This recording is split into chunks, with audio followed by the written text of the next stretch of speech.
the chat they are saying that there is no volume, but it's not starting yet. So it's okay. No, I mean, no control over that. They're controlling it. Maybe we're gonna have to.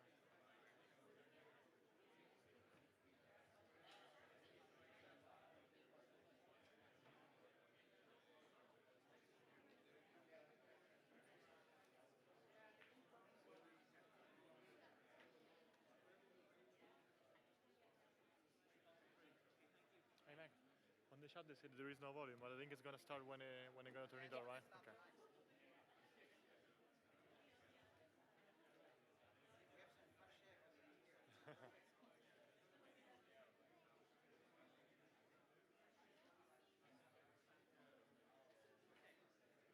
Okay. Hello, everybody. My name is Robert Shorten, and I'm delighted to welcome you to the inaugural lecture of Professor Pierre Pinson. This is also my inaugural introduction, so I'm going to read some of the very important instructions I've been given. So, a big welcome to everybody here. A welcome to all the people who are joining us online as well. Very important announcements. There is no fire drill planned. So if the alarm goes off, please leave the building in an orderly fashion. Just take note of the closest fire exit. The meeting point is actually, the assembly point after fire drill is the corner of Exhibition Road and in Imperial College Road. So just to remind everybody, this event will be recorded, and there will be an opportunity at the end to ask questions, so both in person here and people joining us online. So I guess, for this audience, Pierre needs no introduction whatsoever. Editor-in-chief of the International Journal of Forecasting, highly cited researcher, most recently Franz Edelman Award winner. I've actually known Pierre since about 2014, and I thought rather than go through his many achievements, I would tell you a story. Pierre and I in 2018 were invited to attend a workshop at Yale University. It's very selective. By invitation only. You have to be very lucky to be invited. They usually pick a handful of people in neuroscience, a handful of people in bioengineering, a handful of people in robotics, AI, and in the mathematical sciences. And I thought I knew Pierre, but actually it was only after that event that I really realized who Pierre was, because I got so many phone calls from that community asking, how do we hire this guy? Okay, that was so around the same time, actually, I met Peter Childs, who was the founding the founder of the Dyson School of Design Engineering. He told me about this project where they were reimagining engineering, reimagining how it's delivered, what it means, how it reaches out into society. And it was a really great vision. And I ended up coming here. And the whole idea was to try and embrace technology and human behavior in the same framework. And I was really delighted that, go to the next slide. I was really delighted when Pierre, decided to join our department. And I think his inaugural lecture, as we all hear, really embodies that vision of bringing technology and human behaviors together in a common framework. So thank you, Pierre. Thanks very much.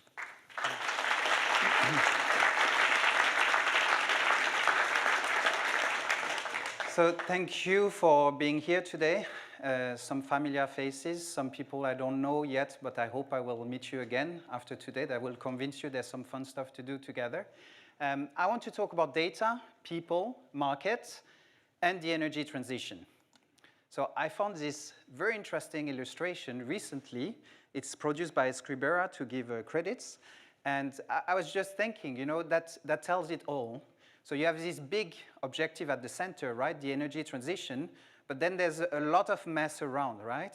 How do we get there? How do we do it? If you go into the detail of this picture, you will see we need political support. We need tech. We need people to change behavior. We need a pathway. We need people to help with R&D. We need companies to commit. We need a carbon price. We need, right? So I want to take a particular angle to this problem, and it's based on my own experience. I'm an engineer. I love to work with tech, with math, with data. But through my I'd say, 20-something years of doing research, I've become more and more convinced that we need to focus more on the people. And so that's why when Bob told me that's what we want to do here, I thought I would come here and become a professor at Imperial.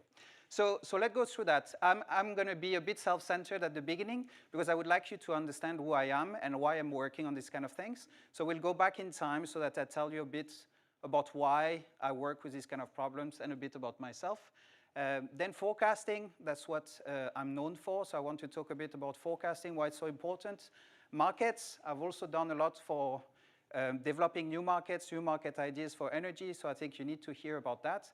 But then we'll drift towards people and back to data, okay? So let's go.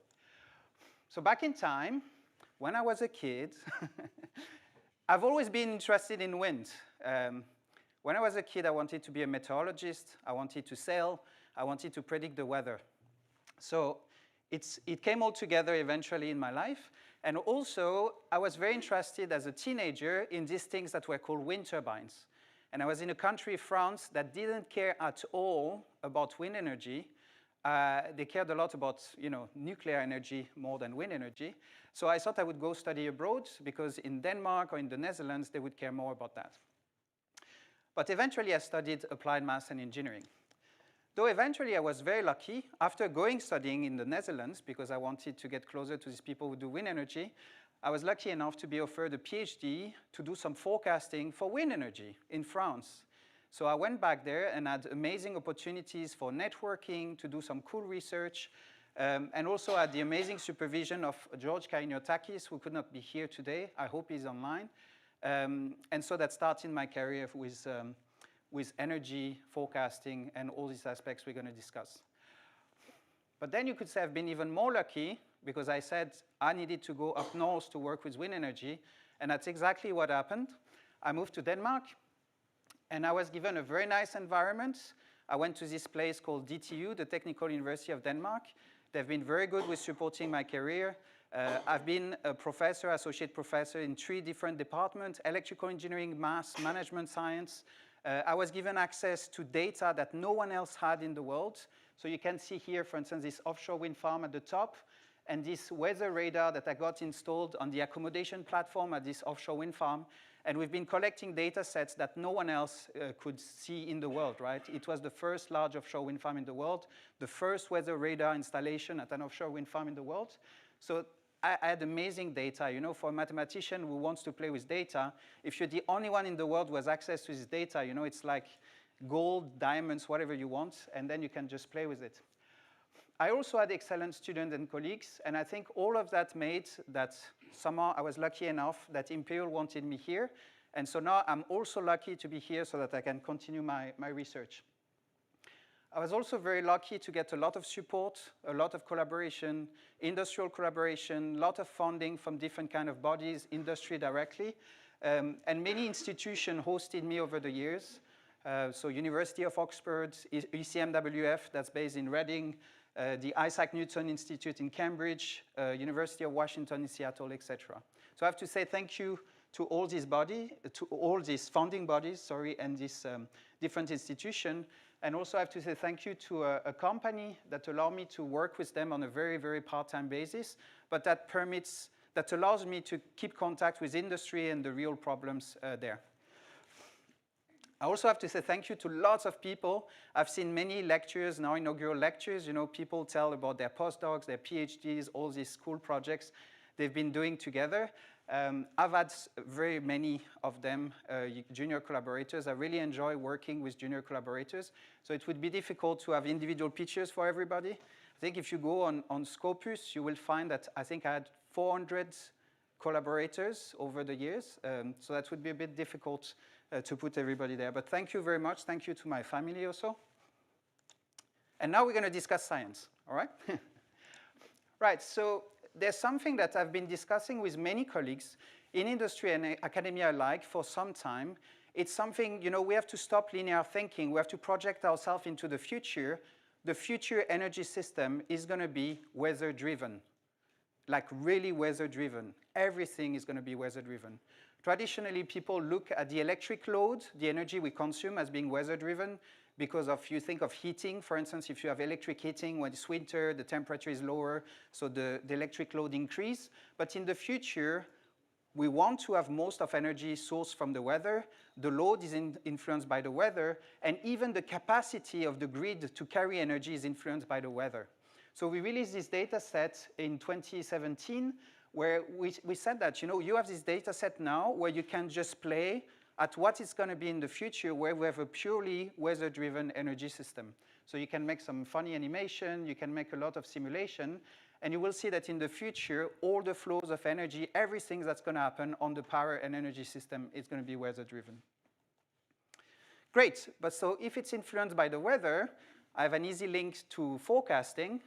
We have this issue with wind energy, with solar energy, even with consumption. We need to predict it. It's not something we can control, right? So that's why I did a lot of my research and will continue to do research with forecasting, because we need to predict the weather, and we need to predict how the weather is going to impact generation, consumption, and the capability of the grid to carry this energy. So I did a lot of work with forecasting, and typically the people I work with, when we discuss forecasting, what they're worried about is uncertainty. It's our human nature. We already start now discussing humans. It's our human nature that we want to know what's going to happen, right? So we've been trying to forecast since the beginning of times, and now it has become really at the forefront when it comes to power and energy system. If we want to operate the system efficiently, we need to forecast everything. So I made some contribution on data. I was discussing how we source new data, how we use new type of data for forecasting. I've been looking a lot at the connection with decision making, because it's great to predict things, but if you don't know how to make decisions based on forecast, the forecasts are not useless, but almost. And as I said, there's this human component. I don't think we have a time to make an experiment, but I've used this plot so many times, showing it to people in industry, different type of practitioners, and explaining them what it is. It's a probabilistic forecast, right? So you have to see each envelope with a different color is telling you about a range of potential outcome with some probability. The x-axis is time, and the y-axis is what you care about. So here it's wind energy, okay? So you have all these different envelopes where you say, what's going to happen is within this band with probability 10%, within this other band with probability 20%, etc. And whenever you ask people, how do you interpret that, you get so many different answers, right? And often, the best answer you get, I don't know if you would have the same reaction, okay, based on what you tell me, you don't seem to be so sure about what's going to happen in the coming few days. And yeah, it's true. These probabilistic forecasts tell you, I seem to have a good trend about what's going to happen in the future, but I'm also acknowledging there's some uncertainty, right? And that's the link to decision making. We have to be better at accepting there is uncertainty and at making decisions under uncertainty. Good, so we proposed a lot of different types of forecasts. I've been interacting with academics who have lots of ideas, forecasts should do this way or this way or this way. I've been looking with lots of practitioners who tell me, this is what I want to forecast, this is what I want to forecast, this is what I want to forecast. So then we need to find a middle ground and define forecasts that make sense for the users, for the practitioners, but we're also there to help them. Because if they ask me for a forecast and I know it makes no sense, they will not be able to use it for efficient decision making, then it's our role to tell them, I don't think it's the right forecast, it's not the forecast you need. So we've done a lot of work there at the interface between decision making and forecasting with all the humans in the picture to try to understand what's the forecast you need, how you would use this forecast, and let me tell you what benefits you will get if you use this forecast efficiently. So different type of forecast. It can be a single trajectory in the future. That's what we love, Somehow I show certainty. That's what's going to happen. It can be this type of envelopes, this probabilistic forecast that I mentioned before. So I give you some kind of idea about the range of potential outcome. And then some people, they say, well, instead of a range, I want alternative scenarios. So then I give them 20 different scenarios of what may happen in the future. Then they come with different type of decision-making machineries, and they use this forecast for decision-making. It is my opinion that because of the energy transition, there's going to be so much more research on forecasting in the future. Just to give you an example, some of my colleagues from ECMWF, some years ago, they asked for a report. ECMWF, the European Center for Medium-Range Weather Forecasting, it's a global weather forecasting institute. They're really interested in impact areas, right? That's agriculture, that's energy, food, etc., etc. When they got this report, they realized that energy is by far the most important impact area in the future for weather forecasting. And this is really something that they didn't realize so far. And that's what I say, we're going to have so much more focus on forecasting in the future if the energy system is fully weather-driven. Just to give you an example also, a few weeks ago, we organized a workshop. So some of the participants are in the room. And we had a talk from ECMWF also about their revolution in weather forecasting. Now, different institutions, different companies are able to produce forecasts purely based on AI. Traditionally, we would use physical models to produce weather forecasts, and there's a lot of research, there's a lot of work also for the numerical schemes, for computing, etc. But now they're investing into AI-based approaches, and they do better. They do better than with all the physics we were using before. So we saw some results at the time that were extremely encouraging, and also what we see is that the innovation in this space has accelerated at a crazy pace. So I believe we will have a lot of new ideas coming from forecasting also in the weather space that will bring to the energy system. Just to illustrate this, you can see these little bits of text. You know, a lot of the history of weather forecasting comes from the UK and actually comes from these neighborhoods.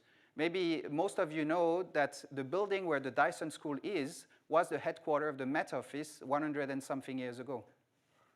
So if you follow the history, the first person even to coin the term forecast was British. It was Admiral Robert Fitzroy. And for the story, he was, I think, the first, I think he was the admiral, or I mean, he was leading the expedition for Charles Darwin. And then when he came back, he was given this job to start the Met Office. Then Lewis Fry Richardson was the first one to envisage that we should use math and physics to do weather forecasting. And then ECMWF, this European center that had a leading role over the last 50 years in weather forecasting, when it was established, it was placed in the UK because we recognized the role of the Met Office in the development of weather forecasting.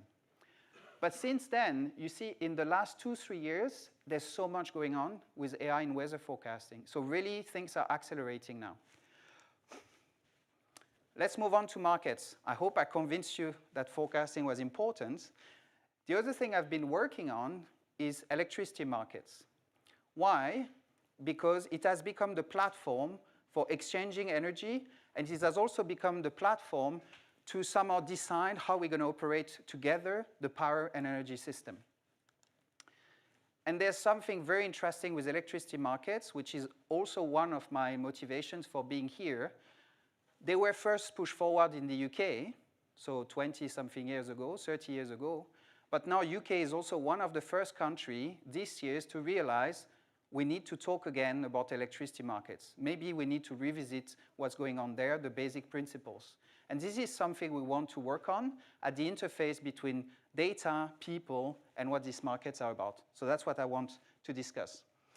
But firstly, many people are obsessed that there's something wrong with the electricity market. If you follow the news, you will see a lot of these articles, you know, like failures is going wrong, we need to change everything. There's a lot of focus on this electricity market because they are so important for the operation of our energy system. There's also been a big shift with more and more renewables in the picture. Renewables is impacting a lot these electricity markets. And this is something, for instance, we have a collaboration with National Grid ESO, where a question they asked us recently is, you know, what's the impact of wind energy on the electricity market? And when you think of the impact on the electricity market, you mainly think of the price, you know, the price that comes out of this market. So this is a visualization in 3D here. You have to think of these two axes as the hour of the day, because obviously the price varies as a function of the time of day. And this is the forecasted wind power penetration. So it's how much we predict that wind is going to be able to cover the load. If it's 1, that means that all the electric load is met by wind energy. If it's 0, there's no wind energy in the system. So when you're at 0 here, you can see that the price go up and down. It's due to the human activity, right? We have more demand in the afternoon, less demand at night. But as the forecasted wind penetration increase, the price goes down like tremendously. And if you just look at it from the side here, right, you only have one axis, the forecasted wind penetration. You can see that this is the average behavior, so the price really goes down and even goes negative. And also these two quantiles give you an idea about the spread of the prices. The spread also gets tighter and tighter as the prices plunge, right? There's many consequences of this impact on prices, but I would say it's just the surface. There's so much more going on in terms of how the electricity market are challenged by what's happening with the energy transition. One of the things is the setup has completely changed. Normally, we look at the energy system as something very hierarchical. You have large producers, large power plant, we have this transmission distribution system, and we have consumer at the bottom, right? So that's what you would have here. That's the status quo, of decades ago now. But this is what we have today. It's super decentralized. You have, obviously, transmission, distribution assets in the middle. We have people who operate the system in the middle, but we have so much going on everywhere on the system. You have electric vehicles, you have people producing solar energy from their rooftop, we have different types of wind turbines, we have heat pumps, et cetera, et cetera. So when we've designed electricity markets, it was made for this kind of system, but now we have this kind of system. And we've been trying to patch it in so many ways, with new products, with new views on how the market should be, but we've not fully accommodated this new reality that we have to deal with. One of the reality is that a market is not just about economics. So I'm not an economist, and I work with markets. I'm sure other people in this room work with markets and are not economists. Especially when it comes to energy, the market should combine the economics view, the engineering view, and the ESG view, right? So you've heard of ESG, I guess. We have to think about the environmental dimension, the societal dimension, and the governance dimension. So maybe that's the new angle we need to explore further, because it's already done, right? But we have to explore it further, thinking these are the 3 pillars we're interested in. The economic perspective to start with, it's a fact. We have a commodity or we have a resource, and we have a resource allocation problem. And economists have laid down all the foundation for how we do that. We have an idea that we've defined social welfare.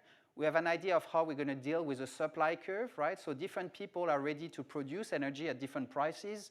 We can order them in increasing order. Different people are ready to consume energy at different willingness to pay. We order them in decreasing order of willingness to pay. And then we have a way to clear this market to maximize social welfare. Economists would say social welfare is just about that.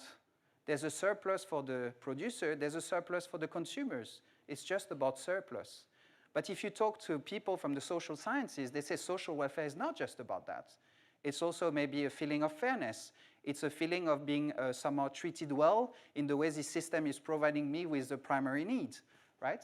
So even though the economists have it right when it comes to what resource allocation is about, energy is a special resource, and we may need to rethink the markets also with this dimension. The other angle is the energy engineering perspective. When we first designed this electricity market, we've been trying to keep it as simple as possible with the engineering perspective. So for instance, we say the grid is a copper plate. Okay, we're going to have some kind of exchanges between different countries, and we can model it in one way or the other. But seriously, we don't need to model too much about the power system and its operation. And then talking about patches, then we realize, oh, okay, but maybe there's a few constraints that we need to account for. And maybe we need to have some new products to also account for these constraints. And maybe in other countries, they say, oh, we have to realize there's a grid, but we're going to simplify it, right? And as we go, we realize we need to have more and more of the engineering perspective that comes into the market picture, for we make sure that we don't just do markets without accepting that there's really an engineering problem here. We have to deliver the energy. There's a lot of cables. Power systems are some of the most complex engineering systems ever invented by man.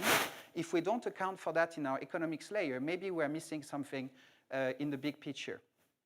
So there's really a question here, is how much we can accommodate all these complexities within the frameworks we have today. I'm not saying we should erase everything, but there's a big question. What can we do if we need to have more of this engineering perspective in the big picture? And then there's the ESG perspective, and that's what I wrote in the abstract. I got to work with people, I got to talk with people, thinking more about the human component, and you can see that you can also rethink the energy markets really from this perspective. I've been working with people in what we call a bofællesskab in Denmark, so it's community housing, where people have a common project, they have solar panels on their rooftop, they want to share a lot of things, and they would like also to share this energy project. So, you know, their view of the electricity market is completely different. I've been working with people also on some islands in Denmark where they had also different ideas about the market. You know, they have a strong sense of community because they're on this island, but they are told, you know, because there's one cable that linked them to the mainland of Sweden, actually not even Denmark, then some of the prices from Sweden are imposed to them. And they don't understand, right? They say, why shouldn't the market actually respect our local preferences and our local conditions?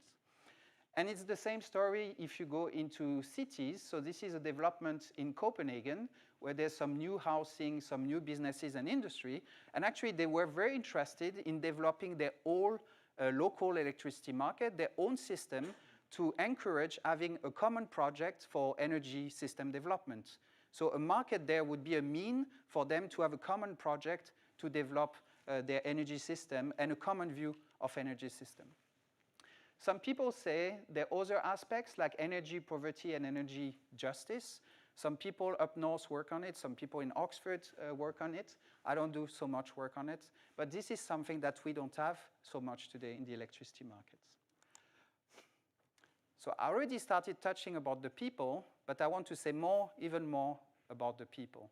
Maybe some fun stories about my interaction with the people.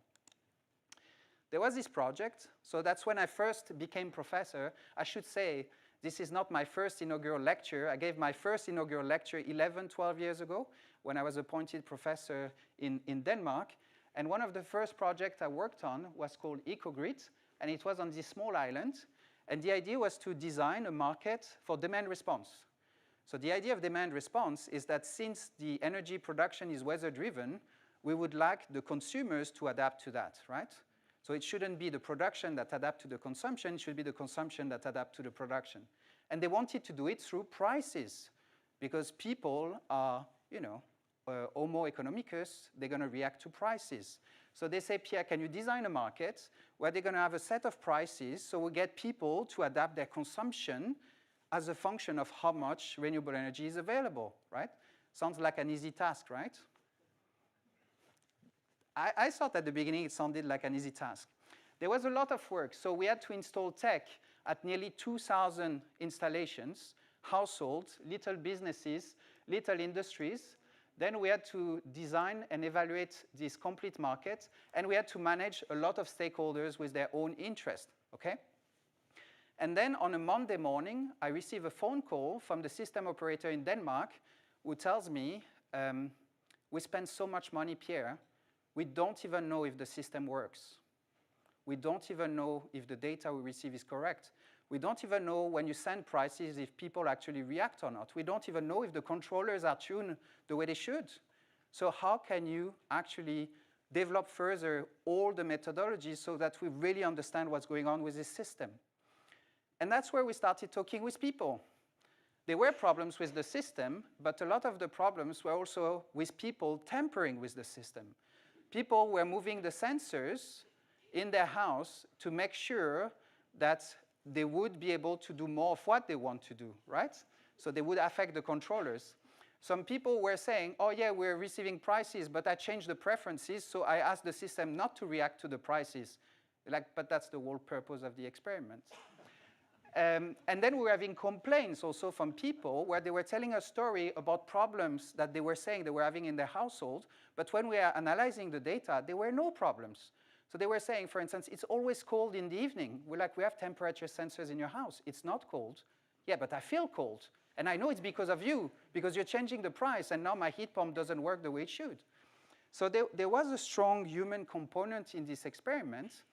And then we really considered how the tech, the market design, and the people together should be just really considered as once, right? So I'm not going to go into the detail of how we designed the experiment, but I just want you to see this kind of thing and to hear my interpretation of what's going on. So we have a concept that's necessary, is this conditional dynamic elasticity. So if you do a bit of economics, this idea of elasticity is that people would change their demand as a function of the price, okay? You've heard of that before, I guess? Yes? Okay. So here the elasticity is dynamic because it may change with time and it may change based on what happened just before, right? So if you felt you were lacking energy just before, you're less willing to be elastic. If you had a surplus of energy just before, maybe you're more willing to be elastic. And it's also conditional. I just told you about the temperature effect. If the electricity you use is for heating, the day it's cold, I guess you're less elastic than a day where it's not cold, all right? But then the people who provided the tech, so that was Siemens, that was IBM, they said, but it's just about controllers. It's just about controllers. So if you collect the data and you look at their conditional dynamic elasticity, you will see if they have the IBM controller, they behave one way. If they have the Siemens controller, they behave another way. So we collected the data, and this is how the conditional elasticity looked like. You have to see it as an impulse response function, where at time 0 here, so you take a slice here, it's time 0, I increase the price by 1 unit. So think of it as, I don't know, 0.5 pounds. In Denmark, it was 1 kroner, but let's say 1 unit, okay? And then as you go after 0, that's how their energy consumption change. So you see here, for instance, for this one, when the price increased by 1 unit, the energy consumption drop, but at some point there's a rebound effect because you need somehow to recover, right? If it's for heating, it's great that you stop heating, but at some point you're going to need to heat again, okay? The first one is the control group, so it stays flat because obviously they are not supposed to react to change in prices.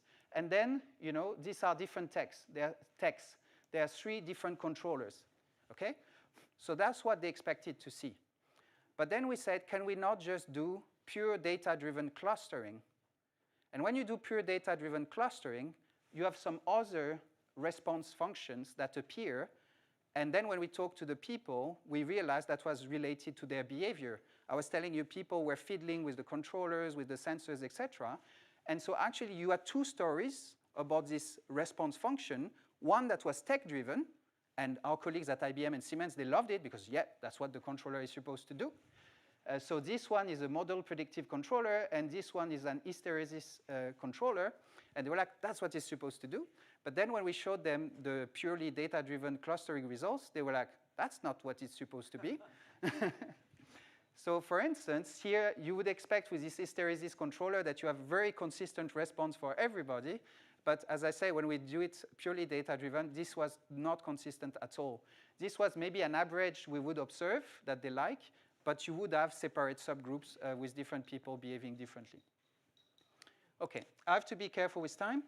So one concept we push forward, instead of going top-down with this idea of demand response and changing the price, my idea was that we should go bottom-up instead, and we developed this peer-to-peer or community-based electricity market where people then are engaged in the process. They just decide, I have a surplus of solar power, I would like to share it with my neighbor. I have a surplus of wind energy from this wind farm that can be sold to these different people. There are different concepts that have been proposed. We showed, one of the work I prefer is that we showed this was actually a generalization of the electricity markets we have today. So you cannot tell me I'm an heretic that is just proposing crazy ideas. This is just a generalization of the mass we have in the current electricity pool. And then we can tweak it in different ways. So we can control the graph. We can have connected communities. We can have full peer-to-peer system. We can have nested Russian dolls. So we can do a lot of things with this more general object, that is this peer-to-peer or human-centric electricity market.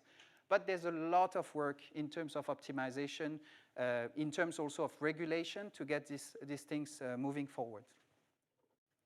Sorry, little break for me. And we even made a little app for people to see what would happen. You know, they could put their assets on the map. They could tell about their preferences. They would prefer to buy more solar energy, more wind energy, more local energy, etc. And then we would see the pattern of exchange where people would negotiate with each other to exchange energy with these different concepts. So that was really good. But now I would like to talk about what is obsessing me for 10 years and I want to do more of. It's about letting the data flow. And I'm going to explain you why. So firstly, we all know that data is so important, it's the new oil. I don't have to convince you. The second thing is that as a forecaster with energy data, but it's also valid for other type of data, we know that you can improve forecast if you get data from others. So see wind farms as sensors. There are wind farms everywhere. They're just a network of sensors. If we get all their data, we can actually improve forecasts for nearly everybody by using data of others because there's space-time correlation.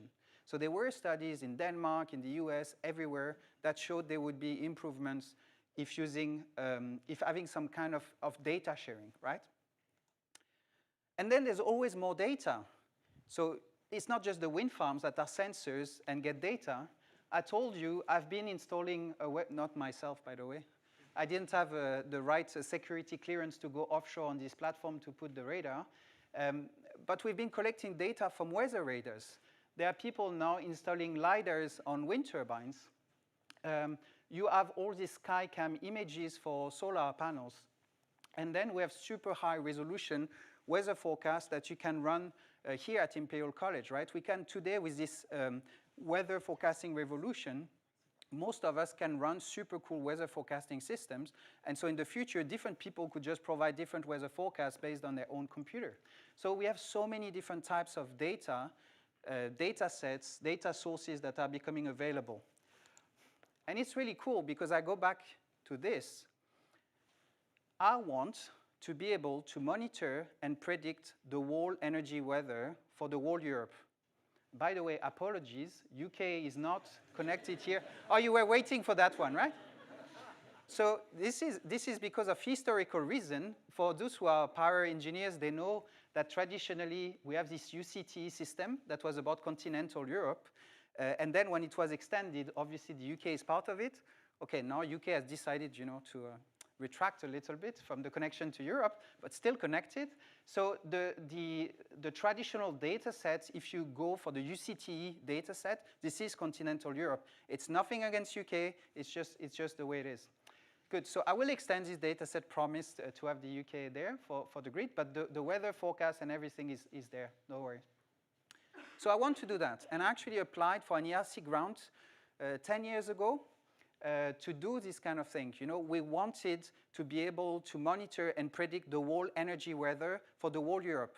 And I mean all the assets, all the types of energy, all the assets on the system, also the cable, their carrying capacity, etc., all the uncertainties, all the space-time dependencies, everything. Even predicting, if you want, behavior of people. I just was obsessed with trying to predict everything. So I think it was a great idea. ERC was convinced, actually. That was very nice. I didn't get the money, but I got the highest grade. I was very happy. But there was a big problem, and we even discussed it at the time. How are you going to source this data? Pierre, you're telling us there's so much data out there, but if you ask people, and I even confessed at the interview, they don't want to share the data, right? And this is a very human behavior. There's competition, there's, you know, privacy, there's so many reasons. So now for the last few years, so also when we talked a lot with Bob before I came here, I've been looking a lot at approaches to incentivize data sharing. And I've been looking at some collaborative analytics. So I've been designing new forecasting approaches based on distributed learning. So when I want to predict for my assets and use the data of others, I don't get the data of others, I actually send bits of computation for them to do for me, and then I have a way to fuse the information together to improve my forecast. But they don't share their own data, right? And that's what Google called federated learning that has become super popular. Some people have proposed to do data markets. So we say, okay, if you're so interested in data, maybe it's a commodity and it can be monetized, right? but there are lots of challenges if you want to monetize data. The value of data might just come from its exclusivity. You're the only one buying this data, it's very valuable. Now someone else is buying this data, it's not valuable anymore because I've lost my competitive advantage. So there are lots of issues in the pure data markets that you may want to have. So what I've been looking at is an in-between where we have some analytics problems where we want to value the data on the fly while solving the analytics task. So that can be forecasting, that can be classification problem, reinforcement learning. But we want to have a way to do this analytics in a distributed manner and to incentivize people to share the data. So I want to connect again to the ESG. We've had a discussion with Air Liquide and some colleagues, who I don't know if they're online, by the way. What would be incentives to share data in the future for industry? In the future, most industries, no, actually all industries, will have to do ESG reporting, right? So they have to show how they care for the environment, how they care for the social component in their business, et cetera, et cetera. If when you share your data, we have a system to say, thanks to your data sharing, we've saved this amount of CO2 emission, and you get credit for that. This would come into ESG reporting, right? So think of it, it's like our World Weather Attribution project, right? Where when there's an extreme event, we try to understand what's the contribution of humans here in having, you know, induced this kind of extreme event. We can do it more in the positive way here. Thanks to people sharing data, we've been saving CO2 emissions, and you're responsible for 5%, you're responsible for 20%, you're responsible for 50%, right? So we could do that within this framework, bring the ESG perspective, and actually help have these mechanisms where we actually say, now by sharing data, we're in it together to have an impact based on data on helping the environment, right? It could be some other objective. It's just I think the ESG angle is very good. Good. So now I would like to conclude, almost on time. So I hope I convinced you, and I hope we'll continue in this direction. I just would like to say I think the Dyson School is the perfect place for this research agenda. We will be working with data. We'll be working with people. We'll be working with tech. We are part of the engineering school. And we'll be working with markets. We have colleagues at the business school. We're interested in markets. We have colleagues in engineering that are interested in markets. We have colleagues in industry, Ofgem also. So I want to combine these different aspects. Something I didn't talk about is that I work on other problems. Because I think also what's very nice at the Dyson School is that we have people from very different backgrounds in terms of their personal background, but also in terms of their focus. I have to share an office with someone who does music, for instance. But I really think when it comes to this energy transition, we should not be dogmatic. We have to learn from everybody in terms of solutions. So that can be the human side, that can be interventions, that can be many things. So for me, even though I would say this is the core of my research agenda, I'm very keen on working with everybody to learn and try to bring that to help with this energy transition problem. So thanks very much for listening to me. And if you have any questions, feel free.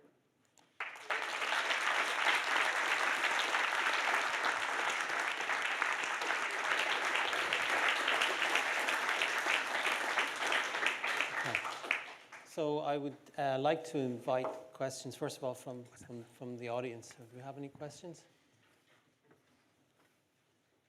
Yes. Okay. As the system becomes more weather-driven, I think you need to have a microphone, from what I can see. Well, if it can get to you. So you say, as the system become more weather-driven. Yes? Yeah, and weather-dependent. How do you manage what becomes instabilities from that system? If you have all of Europe is cloudy and windless for 3 Yes. days, so there's limited solar and limited wind. Yeah. How does the system deal with those instabilities? Okay. And how do you forecast for that? So forecasting is not the most difficult thing, right? Because I just have to forecast that it's going to be cloudy and there's no wind, right? So I would say the forecast, there's always uncertainty in the forecast, but I don't think the forecasting component here is the toughest problem. That's where also there we have a combination of tech and people, because you would hope we're going to put storage everywhere, right? and that's going to make us cope with that, or H2 electrolysis, whatever other technology you may think of. But then when we see the cost, we realize, oops, that's going to be extremely expensive. So now we actually rely on people to do what I was mentioning, to be flexible, to help also go through this bad period, let's say. So we will always have this combination of tech and people helping, and that's why I mentioned this weather-driven energy system also as a paradigm shift, because we need people to realize that, right? If energy comes from the weather in the future, we'll have to accept it's not as abundant and it's not as a given as we thought of it so far, right? Then there's short-term instability, and we have our power and energy colleagues who can tell you much more about it. So Davide, maybe we'll just go to a question online. Let's alternate, and yeah. No questions online. Okay, so. They fell asleep online. Yeah. No. Sorry. There's one here. Thank you. Very interesting to put data, people, and markets together and Thank you. try to create one big picture. And I completely am with you in your conclusion that we have to continue doing research on it. But my question is, can we be a bit more specific than this very generic statement? So where are we heading in terms of doing more research? What are the expectations? In which time frame, in an ideal world, are we expecting to have results that we can really use that are going to make a difference for us? Cool. So to be a bit more concrete, I gave a few examples, right? So these aspects on data platforms, for instance, this is extremely timely. There's a strong commitment, even at the UK level, right, to be better with AI and data to support the energy transition. So different initiatives, for instance, to build some data backbones, to have some standards for people being able to access data while respecting privacy of people, etc. So these are concrete initiatives where you try to free the data. After I was mentioning all these kind of things happening, we need much more data collection, varied data collection, to have better input for forecasting, especially if we do it more AI-driven. And as I say, I think there's a lot of contribution from our colleagues from the weather forecasting community, but also remote sensing community to collect much more data that we can use as input. And then another very concrete thing is these aspects, right? I've put a very generic graph here, but there's so many initiatives to go from the research to really demo sites where you do this kind of energy communities, peer-to-peer markets, etc. And I think if we can show that these things can work and we can find a way to scale it up, right, and combine it with the markets that we have today, it will also be something very concrete. And the final element I mentioned, I think the UK is a very interesting playground right now, because there's willingness from the top, from governments and governmental institutions to rethink the electricity market. So there are consultations, there are discussions of how we should change it, what should be different, how we bring this engineering component better, etc. Right? So I didn't go into this detail, but please be sure there's a lot going on very concretely. So maybe we'll just go online for the next question, yeah? We got a question from Sebastian. In a more weather-dependent energy system, in your opinion, should the day-ahead and marginal price system still exist, or should we move to new market designs? Yeah, so I don't know if there are economists in the room. Actually, it's recorded, right? So it will be there anyway. No, so since I'm not an economist, I'm very open-minded in terms of how we may rethink electricity market. And so one of the things we've been discussing for quite some years is the relevance of the markets that we have today. I think we have to accept the fact that the way we've designed these electricity markets, as I said, at the time, it made sense when we had this picture, right, here. But today, so many things could be different. So we should not be stuck with the idea that we should keep the same kind of system with these day-ahead markets, this marginal pricing, etc. I think we should be open-minded to change things. If it works, we might as well keep it. But if there's something that needs to be changed, I don't think we should be stuck with sticking to them. So maybe we'll go back to the audience, maybe from this side of the room. Yeah. I'm curious more on the data-driven information, and you're not there yet. But I was curious if you have an idea on this. What is the cost of processing all that data in real time and the energy intensity of that for the whole of Europe? Yeah. Do you have an idea of what that would be? Like No. the burn rate per day? No. So, I mean, there's Faye, I see in the room. We could have this discussion. Obviously, we know this is an issue. So right now, I don't think it's a big deal for the energy system. The quantity of data that is used is not insane, right? There's lots of computers turning to produce forecasts, to support decision making, etc. But we're not there at a scale where you should be worried about it. But in the future, it may be. It's like with this weather forecasting, you know, going more AI-driven, etc. They are trying to be much more conscious about the cost. So computer cost, environment cost, etc. And there will be a trend for us also to do more frugal AI, right? So you want to find the sweet spot in terms of what you can achieve, but also the impact you're going to induce on the environment and cost by doing all this data processing. So I think it's just starting that people realize that. So that's why I cannot really give you an answer. But we know it's coming. Great. So maybe over from this side. Thank you very much for the... I don't think it works, the mic. Huh? No, it works, Aquilas. I think it works. Thank you very much for the awesome talk. I really like the focus on people and climate change, which we work a lot on mitigating its worst case impact, let's say, affects people differently.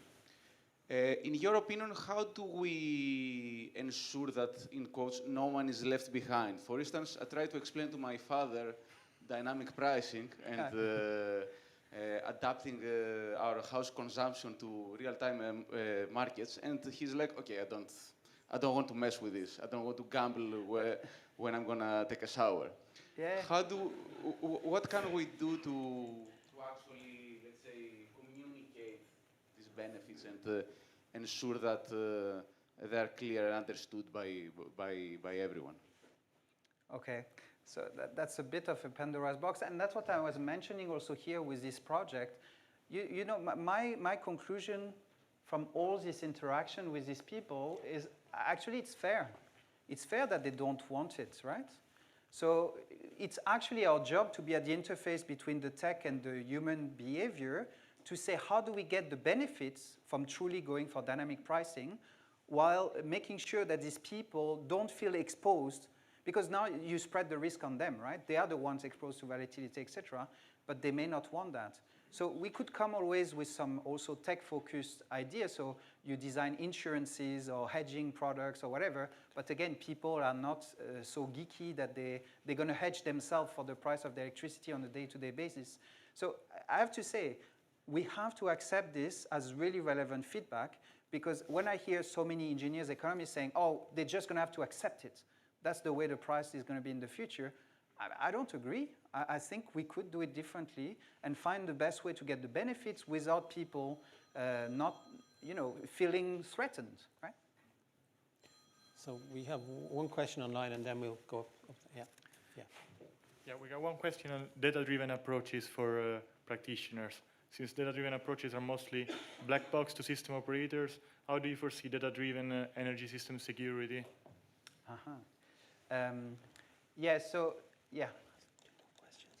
What should I start with? So yeah, I was mentioning we started a collaboration with National Grid, ESO, and I think they are very keen actually on what was just mentioned by Davide. It's great to have a lot of data. It's great to do analytics to solve some problems, help them with balancing, reduce the cost, etc. But if we don't understand what's going on based on the data, people will have difficulty accepting it, right? So we have a strong focus on trying to bring the level of explainability, interpretability, trustworthiness, whatever AI-based development we do. And there's also an element of being pedagogical. Whenever you develop solution, we should not be arrogant and geeky saying, oh, this works, just use it. We have to find a way that people understand why it works, what's the best way to use it, and then we can bring these benefits. But as of now, a lot of the solutions we develop are really dogmatic, right? So there's an algorithm, it works. That's it. That's all you need to know. But there's much more if we want it to be used in practice and really have the impact it deserves to have. Okay, so I think in the next question, at the back on the right. Thank you so much for your talk. You've spoken a lot about the benefits of data, like the potential of data. I was wondering if you've given any concern to the drawbacks. In particular, I believe a month ago, Ofgem warned of the tacit collusion that the rise of artificial intelligence and algo trading could bring in the energy market.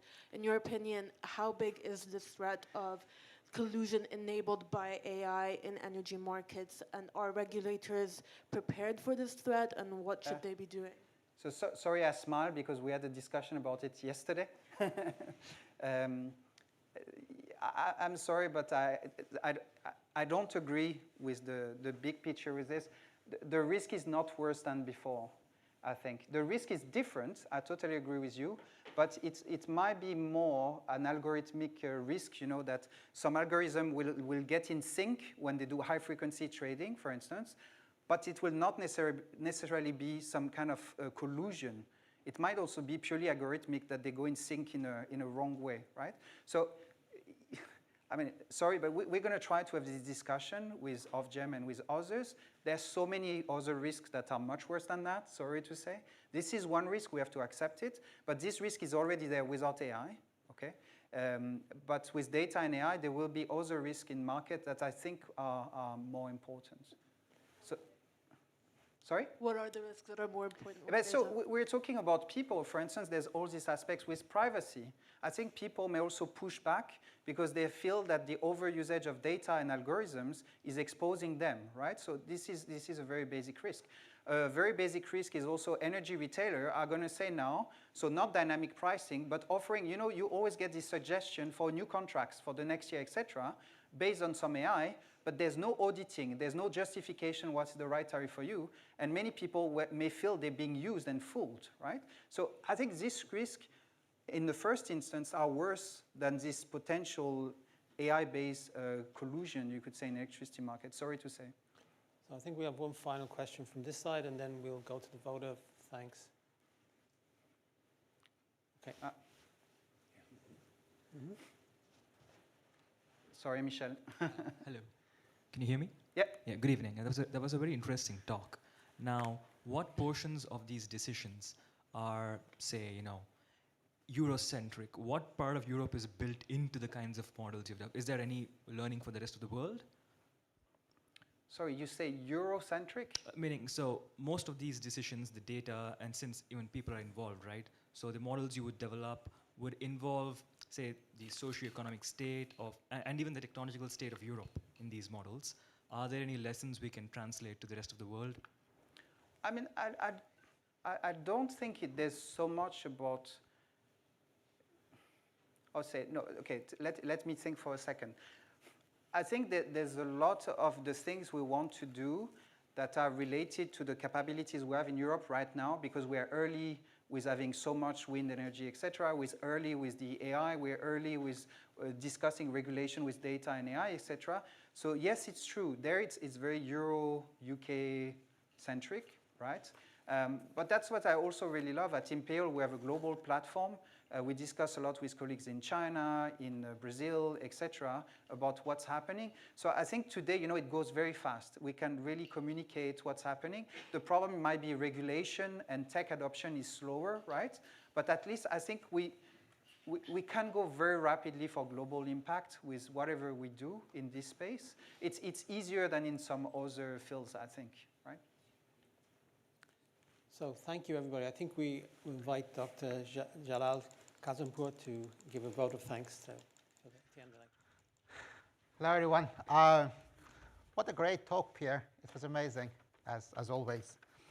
My name is Jalal. I'm from DTU, and I like to tell you how I met Pierre for the first time. It was 2014, right? And 10 years ago. I was at Johns Hopkins that time, so I met Pierre for the first time online while Pierre interviewing me for a position. And I don't know if you remember, you asked a lot of tough questions. And I was lucky to convince Pierre, and then I got hired as a postdoc and then as a faculty position at DTU. Hope you are not disappointed of your hirings, are you? I know. I'm sure that the hiring strategy is one of the strengths of Pierre. Well, who knows? Good, but here we are now, and such a great achievement, Pierre, and nice journey. Well, as Pierre said during his lecture, it's not his first inaugural lecture. Though you are a very young professor, but actually you started your professorship position 11 years ago in Denmark. And maybe that time you were the youngest professor at DTU, or maybe in the entire Denmark. So again, that's amazing achievement. So I like to tell you that by knowing Pierre, what makes Pierre's research very amazing is the novel way he look at different problems with different perspectives. And I think we felt it today in the lecture, looking to different problems, the real problems that society needs from different aspects, data, people, operations research, game theory, different things. And actually, as you said, I mean, you started first by developing very cutting-edge forecasting methods, but then you said, whoa, the society needs more. I have to bring this forecasting methods in decision-making tools, in electricity markets. And actually you did, and you impacted a lot, and still you are continuing making impact in our society. And what also makes very interesting, makes Pierre's research very interesting is that he is offering a broad spectrum of research, from fundamental research to very applied research. So you can easily have a different audience from industry or from very theoretical conferences, as Bob said, for example, in Yale, that there was very elite scientists being there. So being amazing researcher is not the only expertise of Pierre. He's also an amazing teacher. I know from DTU that students, they love you, and you are very able to look complicated, to make complicated problems to look very easy and straightforward to handle, in a way that students say, oh, that's it, it's easy, let me solve it. And also, at the same time, you are an amazing leader. You managed to build a very nice group, in a way that everyone in the group, they wanted to be a part of that group, coming every morning to the work with pleasure, with joy, that we are going to go and work in a nice environment, working on a very important things. And actually, you did a lot of great mentorship. I am just one of the examples. I started as a junior scientist with Pierre. Now I'm heading a big section of 15 people's PhD students. And actually, your mentorship impacted a lot. And I'm not the only one. So I would like to take the opportunity, and I hope you in this auditorium, also people online, will join me to say thank you, Pierre, for this lecture, and also for great contribution you have to science, to research, to education, to innovation. So we are all very looking forward to seeing your future research at Imperial. Thanks very much.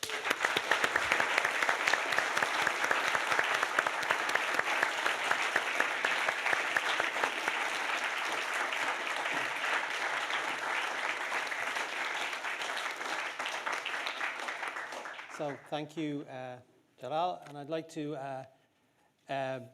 bring the proceeding now to a conclusion by just reminding everybody that, like at Imperial, we are, firstly a community of scholars, but also equally important, we are a society of good friends. And as friends, and on behalf of Pierre, I'd like to invite you all to a reception in the main foyer now, immediately after the event. So thank you again, Pierre, and yeah. Thank you.